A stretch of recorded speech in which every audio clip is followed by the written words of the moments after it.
Hi స్టార్టింగ్లోనే మనం Leo అనే చిన్న పిల్లాన్ని చూస్తాం. అతను దొంగతనంగా తన తండ్రి మార్షల్ ఆర్ట్స్ ట్రైనింగ్ని చూస్తూ ఉంటాడు.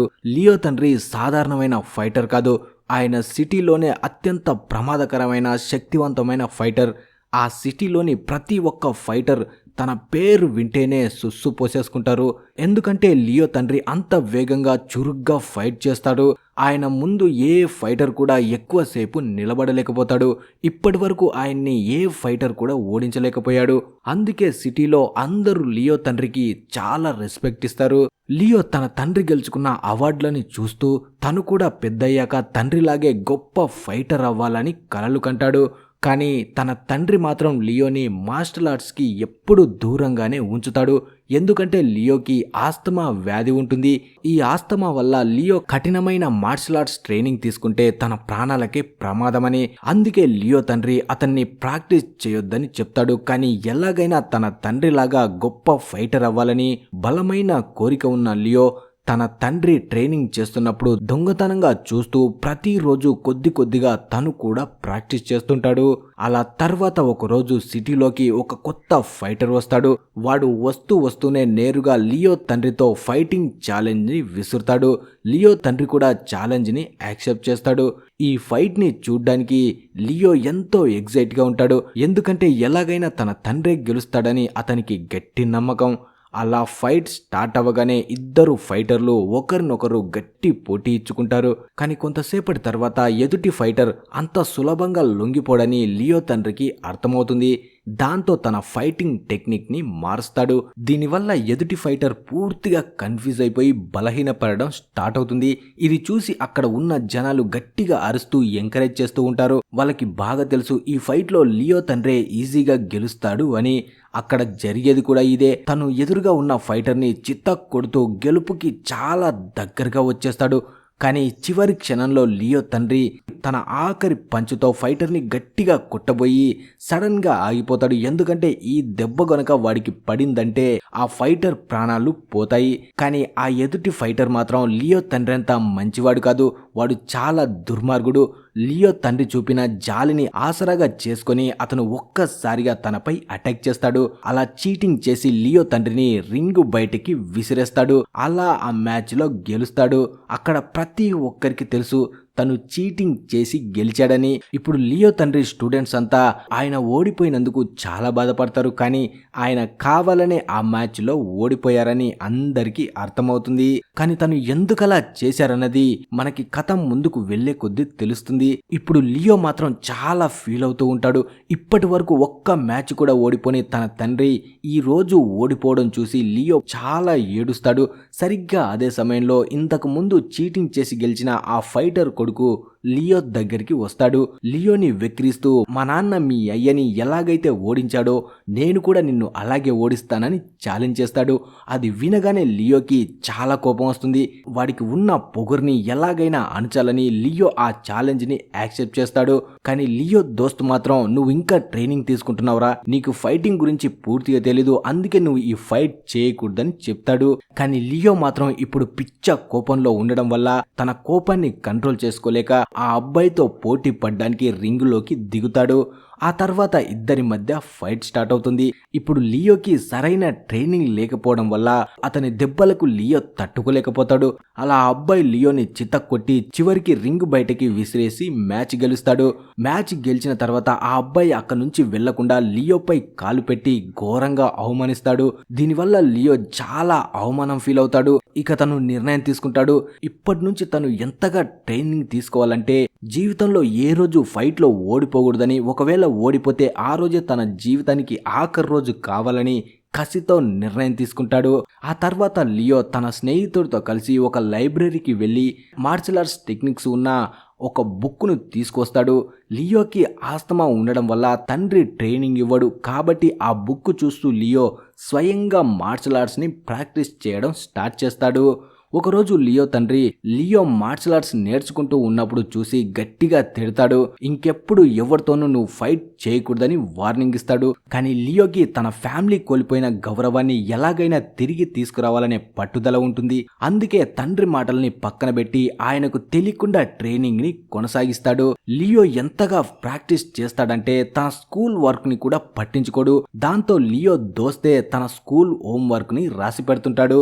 లియో మాత్రం అన్నం నీళ్లు కూడా వదిలేసి రాత్రి పగలు కష్టపడుతూ ఉంటాడు. చాలా రోజుల శ్రమ తర్వాత తను పూర్తిగా సిద్ధమయ్యాడని నమ్మకం కుదిరాక లియో నేరుగా వెళ్లి గతంలో తనని ఓడించిన ఆ అబ్బాయిని ఫైట్కి రమ్మని అడుగుతాడు. ఈసారి ఇద్దరి మధ్య ఫైట్ మొదలవుతుంది. అయితే ఈసారి లియో పక్కాగా ట్రైనింగ్ తీసుకొని రావడం వల్ల ఆ కుర్రాడు లియో ముందు ఎక్కువసేపు నిలబడలేకపోతాడు. లియో చాలా సులువుగా ఆ అబ్బాయిని ఓడిస్తాడు. ఈ గెలుపు తెచ్చిన ఆనందంతో లియో వీధుల్లో పరిగెత్తుతూ గట్టిగా అరుస్తూ అందరికీ తన గెలుపు గురించి చెప్తాడు. అలా సంవత్సరాలు గడిచిపోతాయి. కొన్ని సంవత్సరాల తర్వాత ఇప్పుడు లియో పెద్దవాడైపోతాడు. అతనికి పెళ్ళై ఒక కూతురు కూడా ఉంటుంది. కానీ ఈ సమయానికి తన తండ్రి చనిపోతాడు. కేవలం తన తల్లి మాత్రమే బతికి ఉంటుంది. ఇక్కడే మనకి తెలుస్తుంది లియో ఇప్పుడు పాత లియో కాదు. అతను ఈ సిటీలోనే చాలా డేంజరస్ ఫైటర్గా మారిపోయాడు. ఇప్పటి వరకు అతను లైఫ్లో ఒక్క ఫైట్ కూడా ఓడిపోలేదు. దాంతో సిటీ మొత్తం లియో పేరు మారుమోగిపోతుంది. ప్రతి ఒక్కరూ అతనికి ఎంతో రెస్పెక్ట్ ఇస్తారు. లియోని ఫైట్కి ఛాలెంజ్ చేసే ధైర్యం కూడా ఎవ్వరికి ఉండదు. ఎందుకంటే ఏ ఫైటర్ అయినా లియోతో తలబడ్డానికి వస్తే లియో వాడిని ఎంత దారుణంగా కొడతాడు అంటే ఆ దెబ్బలకి వాడు మళ్ళీ జీవితంలో సొంత కాళ్ళ మీద నిలబడలేకపోతాడు. అలా లియో కూడా తన తండ్రిలాగే ఈ సిటీలో ఎంతో ఫేమస్ అవుతాడు. ఇలా తను ఎప్పుడు మ్యాచ్లు గెలవడంతో తన చుట్టూ కొంతమంది జనం ఉంటారు. ఇప్పుడు పొలిటికల్ లీడర్ పక్కన జేజేలు కొట్టే వాళ్ళు ఉంటారు కదా, అలాగనమాట. అలా వాళ్ళు వచ్చిన దగ్గర నుంచి వాళ్ళు చూపించే అతి ప్రేమ వల్ల, వాళ్ళు పొగిడే పొగడతల వల్ల మెల్లమెల్లగా లియోలో మార్పు రావడం మొదలవుతుంది. ఇక తనలో చాలా పొగరు పెరిగిపోతుంది. అతని తండ్రి ఎంత గొప్ప ఫైటర్ అయినా సింపుల్ గా నార్మల్ లైఫ్ లో ఉండేవాడు. లియో మాత్రం దానికి పూర్తిగా భిన్నంగా తయారవుతాడు. తనే అందరికంటే గొప్పనని భ్రమపడుతూ మనుషులకి కనీస గౌరవం ఇవ్వడం కూడా మానేస్తాడు. ఎప్పుడు మందు తాగుతూ ఒక పెద్ద హోటల్లో కూర్చొని తన చుట్టూ ఉండే వాళ్ళకి ఫ్రీగా మందు తాగిస్తూ ఏది కావాలంటే అది ఇస్తూ జేజేలు కొట్టించుకుంటూ ఉంటాడు. కొన్నిసార్లు లియో ఎంత తాగుతాడంటే తన ఇంటి దారిని కూడా మర్చిపోతాడు.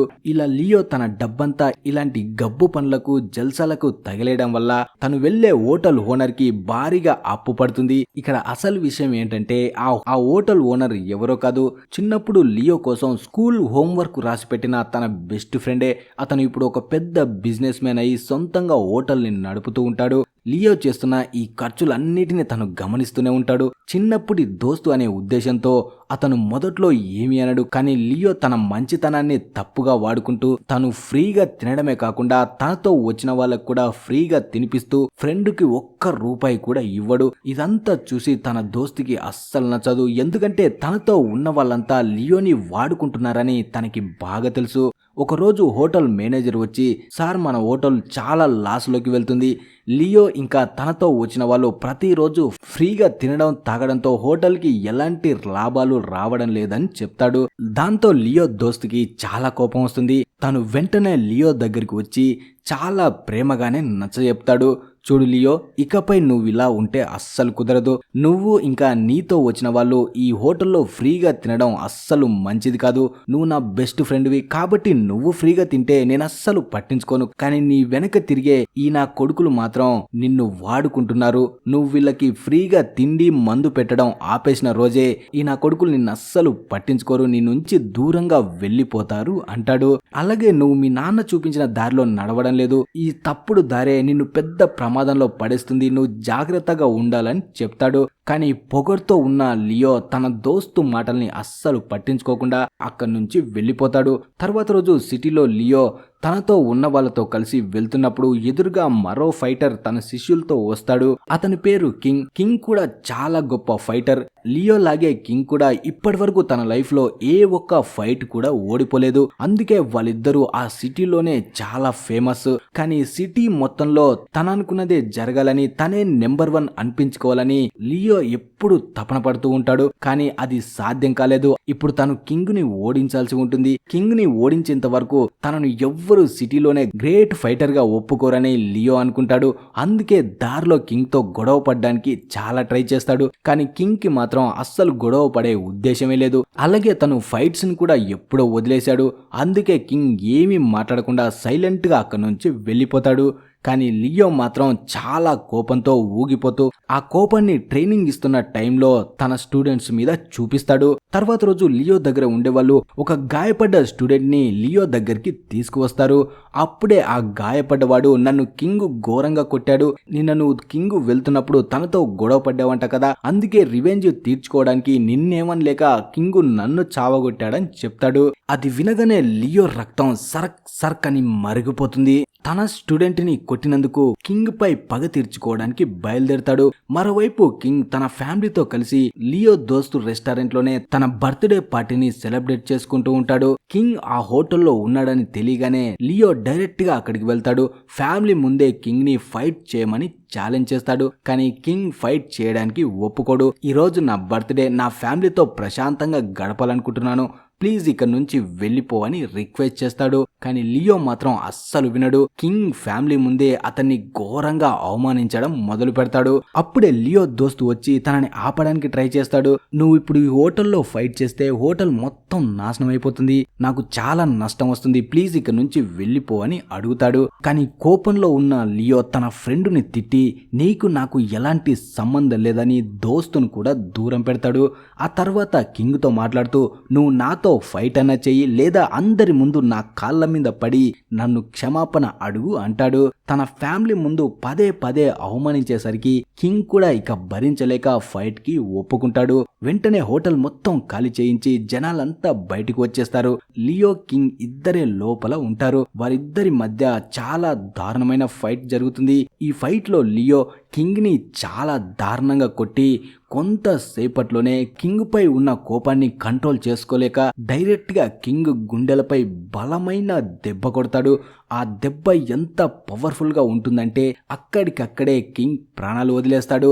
లియో హోటల్ నుండి బయటికి రాగానే అతని స్టూడెంట్స్ అంతా తను గెలిచిన ఆనందంతో సెలబ్రేట్ చేసుకుంటూ ఉంటారు. కానీ కింగ్ ఫ్యామిలీ మాత్రం పుట్టినరోజు నాడే తను చనిపోయాడని చాలా బాధపడతారు. అలాగే కింగ్ స్టూడెంట్స్ పగతో రగిలిపోతారు. కొంతసేపటి తర్వాత లియో తన ఇంటికి వెళ్లి చూస్తే ఇంటి లోపలికి చాలా మంది మనుషులు వెళ్ళినట్టు కాళ్ళ అడుగు జాడలు కనిపిస్తాయి.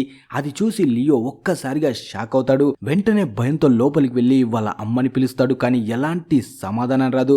లోపలికి వెళ్లి లైట్ ఆన్ చేయగానే వాళ్ళ అమ్మ లోపల చనిపోయి కనిపిస్తుంది. ఎవరో తనని దారుణంగా చంపేసి ఉంటారు. వాళ్ళ అమ్మని పట్టుకొని చాలా ఏడుస్తుంటాడు. కానీ అప్పుడే తన కూతురు తనకి గుర్తుకు వచ్చి పరిగెట్టుకుంటూ తన కూతురు రూమ్ కు వెళ్లి చూస్తే అక్కడ తన కూతుర్ని కూడా చాలా దారుణంగా చంపేసి ఉంటారు. అలా లియో తన కూతురు శవాన్ని పట్టుకొని చాలా ఏడుస్తాడు. ఈ ప్రపంచంలో తనకంటూ ఎవ్వరూ ఇక మిగిలిలేరు. ఇప్పుడు కుటుంబం మొత్తం నాశనం అవడంతో లియో కోపంతో రగిలిపోతాడు. వెంటనే కింగ్ ఫ్యామిలీని చంపడానికి వెళ్తాడు. కింగ్ ఇంట్లోకి రాగానే మొదటిగా కింగ్ కొడుకుని దారుణంగా చంపేస్తాడు. ఆ తర్వాత కింగ్ భార్యను కూతుర్ని చంపడానికి వెళ్ళినప్పుడు కింగ్ భార్య ఏడుస్తూ ఇందులో నా కూతుర్ది గాని నాది గాని ఎలాంటి తప్పు లేదు, నీ కోపం చల్లారకపోతే నన్ను చంపేయ్, కానీ నా కూతుర్ని మాత్రం వదిలే అని వేడుకుంటుంది. అది వినగానే లియో కూడా ఫీల్ అవుతాడు. ఇందులో ఆ చిన్న పిల్లది ఆమెది ఎలాంటి తప్పు లేదని తెలుసుకొని వాళ్ళని వదిలేసి వెనక్కి వచ్చేస్తాడు. లియో తిరిగి వస్తున్నప్పుడు అతని స్టూడెంట్స్ ఒక అబ్బాయిని పట్టుకొని వస్తారు. వాడు ఎవరో కాదు, ఆ రోజు కింగ్ చేతిలో దెబ్బలు తిన్నానని అబద్ధం చెప్పిన వాడే. ఇప్పుడు తన స్టూడెంట్స్ లియోకి అసలు నిజం చెప్తారు. ఆ రోజు కింగ్ ఈ నా కొడుకుని ఎందుకు కొట్టాడంటే వాడు కింగ్ భార్యతో చాలా దారుణంగా ప్రవర్తించాడంట, అందుకే కింగ్ కోపంతో వాడిని చిత్తగా బాదాడని చెప్తారు. ఈ నిజం తెలియగానే లియో గుండె ఆగినంత పనవుతుంది. అసలు విషయం తెలుసుకోకుండా నేను చాలా పెద్ద తప్పు చేశానని అర్థం చేసుకుంటాడు. అలా చాలా ఫీల్ అవుతూ ఏ తప్పు చెయ్యని కింగ్ ని తన కొడుకుని తానే స్వయంగా చంపేశానని చాలా ఏడుస్తాడు. అప్పుడే తన దోస్తు చెప్పిన మాటలు గుర్తుకు వస్తాయి. నీ చుట్టూ ఉండేవాళ్ళు నిన్ను మోసం చేస్తున్నారన్న మాట. ఆ మాట ఎంత నిజమైందో ఇప్పుడు తెలుసుకుంటాడు.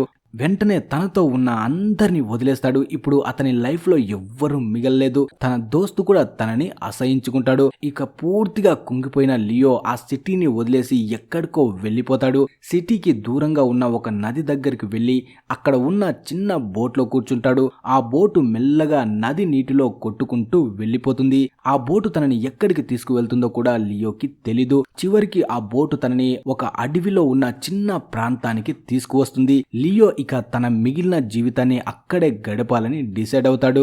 అలా కొన్ని రోజులు నెలలు గడుస్తాయి. సరిగ్గా 6 నెలల తర్వాత మనం లియోని చూస్తాం. ఇప్పుడు పాత లియోలా అస్సలు ఉండడు. జుట్టు గడ్డం పెరిగిపోయి గుర్తుపట్టలేనంతగా మారిపోతాడు. తన జీవితంపై విరక్తి చెంది ఎలాగైనా చనిపోవాలని డిసైడ్ అయ్యి నదిలోకి దూకేస్తాడు. అలా లియో నీటిలో మునిగి చనిపోతున్న సమయంలోనే ఆ గ్రామానికి చెందిన కొందరు చేపలు పట్టే వాళ్ళు వచ్చి అతన్ని కాపాడి గ్రామానికి తీసుకువెళ్తారు. ఆ ఊరు జనాలు లియోని ఎంతో బాగా చూసుకుంటారు. కానీ కొన్ని రోజుల తర్వాత లియోకి స్ప్రో వచ్చినా అతను ఎంత తీవ్రమైన డిప్రెషన్ లో ఉంటాడంటే అతని ఆరోగ్యాన్ని అస్సలు పట్టించుకోడు. దీంతో ఊరు జనాలు కూడా అతను ఇక బతకడం కష్టమని వదిలేస్తారు. కానీ ఊర్లో ఉండే మూన్ అనే అమ్మాయి మాత్రం ఆశ వదలకుండా లియోకి సేవలు చేస్తుంది. నిజానికి మూన్కి పుట్టుకతోనే కళ్ళు కనిపించవు. కానీ ఆమె మనసు చాలా మంచిది. ఆమె ఎప్పుడు లియోని జాగ్రత్తగా చూసుకుంటుంది. అతనికి టైంకి అన్నం నీళ్లు ఇస్తుంది. మూన్ చూపించిన ఆ ప్రేమ వల్లే లియో ఆరోగ్యం మెల్లమెల్లగా మెరుగవుతుంది. ఒకరోజు లియో జుట్టు భారీగా పెరగడం చూసి మూన్ రా నేను నీ జుట్టుని కట్ చేస్తానని చెప్తుంది. చాలా రోజుల తర్వాత లియోలో ఒక కొత్త ధైర్యం వస్తుంది. అతను తన కాళ్లపై నిలబడి ఇల్లు దాటి బయటికి వస్తాడు. మూన్ అతన్ని నది దగ్గరికి తీసుకువెళ్లి తన జుట్టు గడ్డం నీటిగా కట్ చేసి మళ్ళీ పాత లుక్లోకి తీసుకువస్తుంది. ఇలా వీళ్ళిద్దరూ కలిసి చాలా సమయం గడపడం వల్ల ఒకరినొకరు ఇష్టపడడం స్టార్ట్ చేస్తారు. లియో కూడా తన మిగిలిన జీవితాన్ని ఈ ఊరు జనాలతోనే ఒక సాధారణ మనిషిలా గడపాలని ఫిక్స్ అవుతాడు. తను ఒక పెద్ద మార్షల్ ఆర్ట్స్ మాస్టర్ అయినా సరే ఆ నిజాన్ని దాచిపెట్టి ఊళ్ళో అందరితో కలిసి పనులు చేస్తూ ఉంటాడు. అలా కొన్ని రోజుల తర్వాత ఆ ఊర్లో పిల్లాడు పక్క ఊరు నుండి ఏదో వస్తువు దొంగతనం చేస్తూ దొరికిపోతాడు. దాంతో ఆ ఊరి నాయకుడికి చాలా కోపం వచ్చి ఆ పిల్లాడికి కఠినమైన శిక్ష వేయాలని డిసైడ్ అవుతాడు. ఆ పిల్లాడి నానమ్మ మాత్రం ఆ నాయకుడి కాళ్ళు పట్టుకొని క్షమించమని వేడుకుంటుంది. కానీ వాడు మాత్రం దొంగతనం చేసిన వాళ్ళకి శిక్ష పడాల్సిందే, వాడు ముసలోడైనా కుర్రోడైనా అంటాడు. అప్పుడే లియో ముందుకు వచ్చి ఆ పిల్లాడికి బదులుగా నన్ను శిక్షించండి, ఆ బాబుని వాళ్ళ నాన్నమ్మ దగ్గరికి పంపించేయండి అని అంటాడు. వాడు కూడా లియో చెప్పిన మాటల్ని ఒప్పుకొని ఒక షరతు పెడతాడు. నేను ఆ పిల్లాడిని వదిలేయాలంటే నువ్వు నాతో ఫైట్ చేయాలని అంటాడు. లియో కూడా దానికి ఒప్పుకుంటాడు. ఇద్దరి మధ్య ఫైట్ స్టార్ట్ అవుతుంది. ఆ నాయకుడు లియోని చాలా దారుణంగా కొడతాడు. కానీ లియో మాత్రం ఎదురు ఫైట్ చేయకుండా తన దెబ్బల్ని మాత్రం తప్పించుకుంటూ ఉంటాడు. నిజానికి లియో అనుకుంటే ఒక్క పంచుతో వాడిని కింద పడేయగలడు. కానీ తను అలా చెయ్యడు. వాడు కొట్టిన గట్టి దెబ్బలకి లియో కింద పడిపోయి గాయపడతాడు. అది చూసిన ఊరి జనాలు లియో నువ్వు దెబ్బలు తినడమే కాదు నువ్వు కూడా ఎదురు తిరుగు, అప్పుడే పోటీ సమానంగా ఉంటుందని అరుస్తారు. దాంతో లియో తన మార్షల్ ఆర్ట్స్ స్కిల్స్ ని ఉపయోగించి కేవలం కొన్ని దెబ్బల్లోనే వాడిని కింద పడేస్తాడు. వెంటనే ఆ దెబ్బల్ని తట్టుకోలేక వాడు కూడా ఓటమిని ఒప్పుకుంటాడు. లియో ఫైటింగ్ స్టైల్ చూసి ఆ నాయకుడు ఊరి జనాల ముందే తనని పొగుడతాడు. అప్పుడే ఊరి జనాలకి తెలుస్తుంది లియో సాధారణ మనిషి కాదు, ఒక అద్భుతమైన ఫైటర్ అని. అప్పటి నుంచి ఊరు వాళ్ళంతా లియోని ఎంతో గౌరవిస్తారు. ఒకరోజు మూన్ లియోని తన తల్లిదండ్రుల సమాధి దగ్గరికి తీసుకువెళ్తుంది. అది చూసి లియోకి కూడా తన అమ్మ నాన్న గుర్తుకు వస్తారు. ఇప్పుడు లియో మానసిక స్థితి పూర్తిగా బాగుపడడంతో తను మళ్ళీ తన సిటీకి వెళ్లి తన తల్లిదండ్రుల అలాగే తన కూతురి సమాధులను చూడాలి అనుకుంటాడు. ఈ విషయం మూన్ కి చెప్పడంతో ఆమె కూడా తనని ఆపదు. నువ్వు వెళ్ళి నీ పనులు ముగించుకొనిరా, నేను నీకోసం ఇక్కడే ఎదురు చూస్తూ ఉంటానని చెప్తుంది.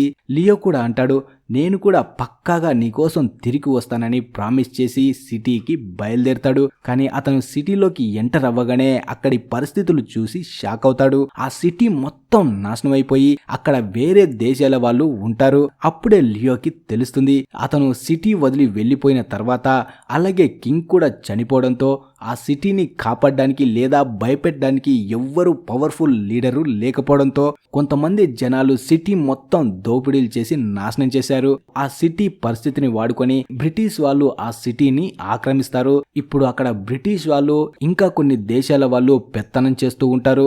లియో మెల్లగా తన పాత ఇంటికి వెళ్లి డోర్ ని కొట్టగానే అతని దగ్గర పనిచేసే వ్యక్తి వచ్చి తలుపుని తీస్తాడు. అతను ఇప్పటికీ లియో ఇల్లును పాడవకుండా జాగ్రత్తగా చూసుకుంటూ ఉంటాడు. లియోని తిరిగి చూసి అతను చాలా సంతోషిస్తాడు. ఆ తర్వాత లియో తన ఫ్యామిలీ సమాధుల దగ్గరికి వెళ్లి తన తండ్రి సమాధి ముందు మోకాళ్ళపై కూర్చొని ఏడుస్తూ క్షమాపణలు అడుగుతాడు. తండ్రి చెప్పిన రూల్స్ ని పాటించకుండా గర్వంతో కళ్ళు మూసుకుపోయి ప్రవర్తించినందుకు పశ్చాత్తాపడతాడు.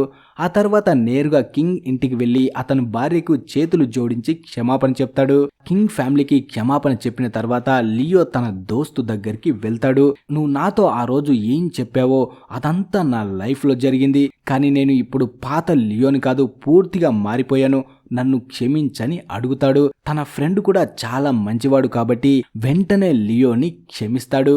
ఆ తర్వాత లియో సిటీలో మొత్తం తిరిగి చూస్తున్నప్పుడు తనకి ఒక న్యూస్ పేపర్ కనిపిస్తుంది. ఆ న్యూస్ పేపర్ లో హెర్క్యులస్ అనే ఫైటర్ గురించి ఉంటుంది. ఆ ఫైటర్ చాలా గొప్పవాడు. అతను వేరే దేశం నుంచి వచ్చిన ఫైటర్. చైనాలో ఉన్న ఒక ఫైటర్ ని ఓడించి ఇప్పుడు తనే నెంబర్ 1 గా ఉన్నాడని రాసి ఉంటుంది. ఇతను ఓడించేవాడు ఇంతవరకు ఏ ఫైటర్ లేడని అంటారు. లియో ఎలాగైనా హెర్క్యులస్ తో ఫైట్ చేయాలనుకుంటాడు, కానీ తన దగ్గర మ్యాచ్ లో పాల్గొనడానికి డబ్బులు ఉండవు. అప్పుడు లియో దోస్తు తన దగ్గరికి వచ్చి డబ్బులు ఇచ్చి హెల్ప్ చేస్తాడు. అలా లియో కాంపిటీషన్ లో తన పేరు కూడా ఇస్తాడు. కొన్ని రోజులకి మ్యాచ్ డే వస్తుంది. హెర్క్యులస్ చూడ్డానికి చాలా బలంగా, లియో కంటే సైజులో చాలా పెద్దగా ఉంటాడు. అయినా లియో అస్సలు భయపడడు. ఇద్దరి మధ్య ఫైట్ స్టార్ట్ అవుతుంది. చాలా రోజుల నుండి లియో ప్రాక్టీస్ చేయకపోవడం వల్ల మొదట్లో హెర్క్యులస్ దెబ్బలకి తట్టుకోలేక ఇబ్బంది పడతాడు. కానీ లియో మాత్రం అస్సలు వెనక్కి తగ్గడు. హెర్క్యులస్ కొద్దిగా అలసిపోయాడని గ్రహించిన వెంటనే లియో తన విశ్వరూపాన్ని చూపిస్తాడు. అతనిపై వరుస దెబ్బలతో విరుచుకుపడతాడు. చివరికి లియో కొట్టిన ఆ పవర్ఫుల్ పంచ్కి హెర్క్యులస్ రింగ్ బయట పడబోతుంటాడు. కింద పదునైన ఇనుప మేకులు కూడా ఉంటాయి. హెర్క్యులస్ మెడ సరిగ్గా ఇనుప మేకులకి తగులుతుంది అనగా లియో తన కాల్ని అడ్డుగా పెట్టి హెర్క్యులస్ ని కాపాడతాడు. అది చూసి హెర్క్యులస్ తన మనసులో లియోకి థ్యాంక్స్ చెప్తాడు. తను ఎంత గొప్ప ఫైటర్ తో తలబడుతున్నానో తనకి అర్థమవుతుంది. అందుకే హెర్క్యులస్ ఎలాంటి చీటింగ్ చేయకుండా లియోకి రెస్పెక్ట్ ఇస్తూ తన ఓటమిని ఒప్పుకుంటాడు. అలా ఇప్పుడు మళ్ళీ ఈ సిటీలో లియోనే నెంబర్ 1 ఫైటర్ గా ఉంటాడు. సిటీ మొత్తం లియో పేరు మారుమోగిపోతుంది. లియో తిరిగి వచ్చాడని, రావడంతోనే సిటీ బెస్ట్ ఫైటర్ ని ఓడించాడని అందరికీ తెలిసిపోతుంది. ఆ తర్వాత లియో ఒక మార్షల్ ఆర్ట్స్ అకాడమీని కూడా స్టార్ట్ చేసి చైనా ప్రజలంతా వాళ్ళ హక్కుల కోసం ఇంగ్లీష్ వాళ్ళతో పోరాడేలా ట్రైనింగ్ ఇవ్వడం మొదలు పెడతాడు. కానీ బ్రిటిష్ వాళ్ళకి మాత్రం లియో తిరిగి రావడం అస్సలు నచ్చదు. ఎందుకంటే వాళ్ళ చైనా ప్రజలు వాళ్ళకి గులాములుగా ఉండాలి అనుకుంటారు. కానీ లియో వల్ల ప్రజల్లో తిరుగుబాటు మొదలవుతుందని, బ్రిటిష్ పాలన అంతమైపోతుందని, లియోని చంపేయాలని, ఒక డేంజరస్ ఫైటర్ తో మ్యాచ్ ఫిక్స్ చేయాలని డిసైడ్ అవుతారు. అప్పుడే ఒక జపనీస్ లీడర్, నాకు ఒక ఫైటర్ తెలుసు, వాడు లియోని చాలా ఈజీగా ఓడించగలడు, వాడిని ఓడిస్తే మళ్ళీ చైనా ప్రజల్లో మన భయం పెరుగుతుందని చెప్తాడు. దాంతో తర్వాత సిటీ మొత్తం అనౌన్స్ చేస్తారు. లియో ఈ ఫైట్ లో గెలిస్తే సిటీలో ఛాంపియన్ గా ఉంటాడని చెప్తారు. లియో కూడా దానికి ఒప్పుకుంటాడు. ఫైనల్ గా ఆ మ్యాచ్ రోజు రాగానే వేలాది మంది జనాలు ఆ ఫైట్ చూడ్డానికి వస్తారు. అలాగే చైనాని పాలిస్తున్న చాలా మంది విదేశీ డిక్టేటర్లు కూడా అక్కడికి వస్తారు. అలా సీట్లలో కూర్చొని మ్యాచ్ ని చూస్తూ ఉంటారు. కానీ ఇక్కడ ఫైట్ రూల్స్ చాలా డిఫరెంట్ గా ఉంటాయి. లియో మెయిన్ ఫైటర్ తో తలపడక ముందే ముగ్గురు వేరే ఫైటర్లతో బ్యాక్ టు బ్యాక్ ఫైట్ చేయాల్సి ఉంటుంది. లియో ఎనర్జీ మొత్తం అయిపోయిన తర్వాత ఫైనల్ రౌండ్ లో తను బలహీన పడ్డప్పుడు ఇంకో ఫైటర్ తో ఫైట్ చేసి గెలవాల్సి ఉంటుంది. అలా చేస్తే తను చనిపోతాడు. ఇదే అక్కడ ఉన్న విదేశీ లీడర్స్ కి కావాల్సింది. కానీ లియో అంతకంటే గొప్ప ఫైటర్. అతను కేవలం కొన్ని నిమిషాల్లోనే ఆ ముగ్గురు ఫైటర్లని ఓడిస్తాడు. ఇక ఫైనల్ రౌండ్ వస్తుంది. లీడర్స్ మొత్తం కలిసి లియోని చంపడానికి తీసుకువచ్చిన ఆ మెయిన్ ఫైటర్ ని రింగ్ లోకి దింపుతారు. అయితే ఆ ఫైటర్ కూడా చాలా మంచి వ్యక్తి. అతను ఇలాంటి చీటింగ్ అంటే అస్సలు నచ్చదు. అందుకే లియోతో అంటాడు, నువ్వు ఇప్పుడు ముగ్గురుతో ఫైట్ చేసి వచ్చావు, నీ ఎనర్జీ తగ్గిపోయింది కాబట్టి నేను కూడా మొదట ముగ్గురుతో ఫైట్ చేస్తాను, అప్పుడు మన ఇద్దరి ఎనర్జీ లెవెల్స్ సమానంగా ఉంటాయి, అప్పుడే పోటీ పెట్టుకుందాం అంటాడు. అలా ఆ ఫైటర్ అంత మంచితనాన్ని చూసి లియో కూడా అంటాడు, అలాంటిదేం లేదు, నువ్వు చెప్పడం నాకు బాగా నచ్చింది, కానీ నేను ఇలాగే ఫైట్ చేస్తాను అనడంతో ఇక ఫైట్ స్టార్ట్ అవుతుంది. ఫైట్ స్టార్ట్ అవడానికి ముందు ఫైటర్స్ కి వాళ్ళ ఆయుధాలు కూడా ఇస్తారు. అలా ఫైట్ చాలా భీకరంగా సాగుతుంది. వాళ్ళ చేతిలో ఉన్న ఆయుధాలను తిప్పుతూ ఒకరిని ఒకరు ఓడించుకోవడానికి చాలా దారుణంగా కొట్టుకుంటారు. కానీ ఇద్దరిలో ఎవ్వరు తగ్గరు. ఫైట్ మధ్యలో ఒకనొక సమయంలో ఇద్దరు ఆయుధాలు ఒకరివి ఒకరు ఎక్స్చేంజ్ చేసుకుంటారు. లియో కత్తిని చాలా బాగా హ్యాండిల్ చేస్తాడు, కానీ ఎదుటి ఫైటర్ మాత్రం లియో ఆయుధాలని సరిగ్గా కంట్రోల్ చేయలేక ఇబ్బంది పడుతూ ఉంటాడు. అందుకే లియో సిచ్యువేషన్ ని అర్థం చేసుకొని మళ్ళీ తిరిగి అతని కత్తిని అతనికే ఇచ్చి లియో తన ఆయుధాలను తీసుకొని మళ్ళీ ఫైట్ ని స్టార్ట్ చేస్తాడు. లియో ఎంతకి తగ్గకపోవడంతో అక్కడ ఉన్న లీడర్స్ కి అర్థమవుతుంది లియో ఈ ఫైట్ లో గెలుస్తాడని. తను తాగే డ్రింక్ లో ఆ జపనీస్ లీడర్ విషాన్ని కలుపుతాడు. మొదట్లో లియోకి ఆ విషం ప్రభావం తెలియదు, కానీ రెండో రౌండ్ స్టార్ట్ అవ్వగానే మెల్లగా పాయిజన్ బాడీ మొత్తం పాకడం స్టార్ట్ అవుతుంది. లియో తల తిరగడం మొదలవుతుంది. చూస్తూ ఉండగానే తన నోట్ల నుంచి రక్తం కక్కుకుంటాడు. అది చూసి ఎదుటి ఫైటర్ వెంటనే ఫైట్ ని ఆపేస్తాడు. లియోకి ఎవరో కావాలని విషం పెట్టారని అతనికి అర్థమవుతుంది. అక్కడ ఉన్న లీడర్లు వాళ్ళ స్వార్థం కోసం గొప్ప ఫైటర్ ని మోసం చేసి చంపాలనుకోవడం అక్కడ ఉన్న ఫైటర్ కూడా అస్సలు నచ్చదు. లియో కండిషన్ చాలా ఘోరంగా తయారవుతుంది. అతన్ని వెంటనే హాస్పిటల్ కి తీసుకువెళ్ళాలి, కానీ పాయిజన్ తన బాడీ మొత్తం పాకేసింది. ఇక బతకడం అసాధ్యమని లియోకి అర్థమవుతుంది. అందుకే లియో నేను చనిపోయిన ఒక వీరుడ్లా రింగ్ లోనే చనిపోవాలని డిసైడ్ అయ్యి మళ్ళీ ఫైట్ కి రెడీ అవుతాడు. ఆ లీడర్లు ఎలాగైనా లియో చావునే కోరుకుంటున్నారు కాబట్టి తన పరిస్థితి బాగోలేకపోయినా మళ్ళీ మ్యాచ్ స్టార్ట్ చేస్తారు. ఇద్దరి మధ్య ఆఖరి పోరాటం మొదలవుతుంది. లియో తన శరీరంలో ఉన్న ఆఖరి రక్త బొట్టును కూడా ఎనర్జీగా ఉపయోగించి చాలా స్పీడ్ గా ఫైట్ చేస్తాడు. ఎంత స్పీడ్ గా అటాక్ చేస్తాడంటే ఎదుటి ఫైటర్ ని అడ్డుకునే ఛాన్స్ కూడా ఉండదు. చివరి క్షణంలో లియో నేరుగా ఆ ఫైటర్ గుండెలపై ఒక పవర్ఫుల్ పంచ్ కొట్టబోయి సడన్ గా చేతిని ఆపేస్తాడు. ఎందుకంటే తనకి గుర్తుకు వస్తుంది, ఇంతకు ముందు కూడా తను కసితో ఇదే పంచి కొట్టి అమాయకుడైన కింగ్ ప్రాణాలు తీశాడు. మళ్ళీ ఒక మంచి ఫైటర్ ప్రాణాలు తీసుకోవడం అంత మంచిది కాదని మధ్యలోనే ఆపేస్తాడు. సేమ్ మూవీ స్టార్టింగ్ లో కూడా లియో తండ్రి ఒక ఫైటర్ ని కొట్టబోయి ఎందుకు ఆగిపోయాడో ఇప్పుడు తనకి అర్థమవుతుంది. లియో కూడా తన తండ్రి చూపిన ధర్మాన్ని రూల్స్ ని ఫాలో అవుతూ ఆ ఫైటర్ ని కొట్టకుండా వదిలేస్తాడు. ఎదుటి ఫైటర్ కూడా అర్థమవుతుంది, ఒకవేళ ఆ పంచు గనక నా గుండెలకి తగిలి ఉంటే తను పక్కాగా చనిపోయేవాడని. వెంటనే ఆ ఫైటర్ లియో పట్ల ఎంతో రెస్పెక్ట్ తో స్వయంగా లియో చేతిని పైకెత్తి ఆ మ్యాచ్ విన్నర్ గా లియోనే డిక్లేర్ చేస్తాడు. కానీ నెక్స్ట్ క్షణమే లియో కింద పడిపోయి ప్రాణాల్ని వదిలేస్తాడు. ఆ ఫైటర్ లియో శవానికి తల వంచి రెస్పెక్ట్ ఇచ్చి నేరుగా ఆ జపనీస్ లీడర్ దగ్గరికి వెళ్లి తనని దారుణంగా తిడతాడు. ఈ మూవీ లాస్ట్ లో చూస్తే లియో ఆత్మ మూన్ ముందు నిలబడి మార్షల్ ఆర్ట్స్ ప్రాక్టీస్ చేస్తూ ఉంటాడు. కళ్ళు లేని మూన్ కి కూడా ఆ సమయంలో తన కళ్ళ ముందు ఉన్న లియో రూపం ఎంతో స్పష్టంగా కనిపిస్తుంది. అలా ఈ మూవీ ముగుస్తుంది. మరి ఈ మూవీ మీకు ఎలా అనిపించింది అనేది కింద కామెంట్ చేసి చెప్పండి. అలాగే వీడియో నచ్చితే లైక్, షేర్, సబ్స్క్రైబ్ తప్పకుండా చేయండి. Thanks for watching.